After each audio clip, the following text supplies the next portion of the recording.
Hello, नमस्ते साथीहरू। स्वागत छ तपाईँहरूलाई मेरो युट्युब च्यानलमा। आज मैले तपाईँहरूको माझमा डौरे र आलुको रेसिपी लिएर आएकी छु। भिडियोलाई अन्त्यसम्म हेरेर साथ दिनुहोला र यदि तपाईँहरूले मेरो च्यानललाई सब्स्क्राइब गर्नुभएको छैन भने प्लिज सब्स्क्राइब गरेर सपोर्ट गरिदिनुहोला। अब लागौँ डौरे बनाउनतर्फ। डौरे बनाउनको लागि मैले यहाँ एक मुठा डौरेलाई मजाले पानीमा सफा गरेर राखेकी छु। न्युरो परेको ठाउँमा फोहोरहरू हुने गर्छ, त्यसैले हामीले यसलाई मजाले सफा गर्नुपर्छ। त्यसपछि मैले यसलाई कटिङ गरेर राखेँ। मैले यसमा आलु पनि मिक्स गरेकी छु। तपाईँहरूलाई मन पर्दैन भने मिक्स नगर्दा पनि हुन्छ, तर मैले यहाँ थोरै आलु पनि मिक्स गरेकी छु। अब यसको मसला रेडी बनाउनतर्फ लागौँ। मैले सानो मिक्सी जार लिएकी छु। त्यसमा थोरै जिरा राखेँ, थोरै धनिया राखेँ,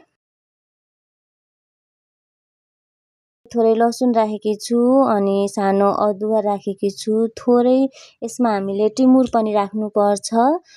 त्यसपछि यहाँ मैले 3-4 वटा रातो खुर्सानीलाई राखेकी छु र अब पिस्नको लागि मिक्सी जारलाई बन्द गरेँ।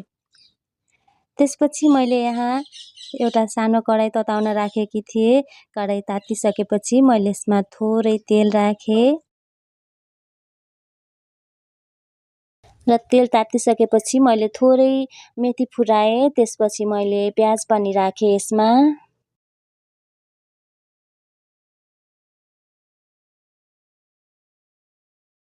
प्याजको कलर गोल्डन ब्राउन भइसकेपछि यतिको भइसकेपछि अब यसमा अघि रेडी बनाएर राखेको मैले पिसेर राखेकी थिएँ त्यो मसला मैले यसमा राखेँ।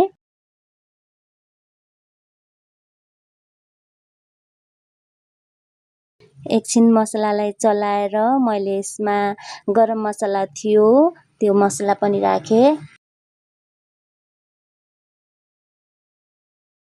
मैले थोरै यसमा बेसार राखेँ, थोरै नुन राख्ने,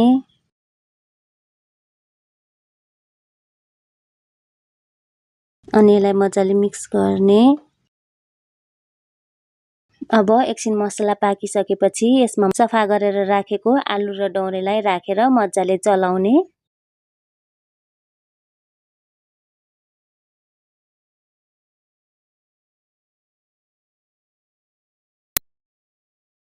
चलाउँदा सबै ठाउँमा मसला पुग्ने गरी चलाउनुपर्छ।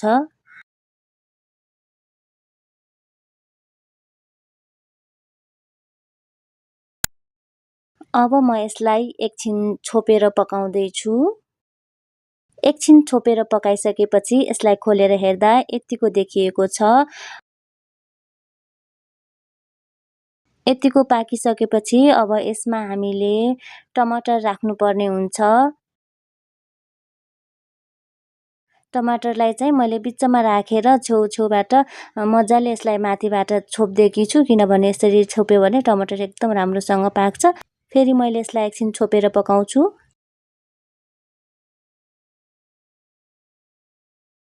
अब खोलेर हेर्दा टमाटर पनि राम्रोसँग पाकिसकेको छ। यसलाई एकछिन राम्रोसँग चलाउनु पर्छ। अब यो टमाटर पनि पाकिसकेको छ र डौरे पनि एकदम राम्रोसँग पाकिसकेको छ। अब यो खानको लागि रेडी भइसक्यो। तपाईहरुलाई पनि यो भिडियो मन परेको छ, यो रेसिपी मन परेको छ भने यसरी नै बनाएर खान सक्नुहुन्छ। भिडियोलाई अन्त्यसम्म हेरिदिनु भएकोमा धेरै धेरै धन्यवाद र च्यानललाई सब्स्क्राइब गर्नुभएको छैन भने प्लिज सब्स्क्राइब गरेर सपोर्ट गरिदिनु होला।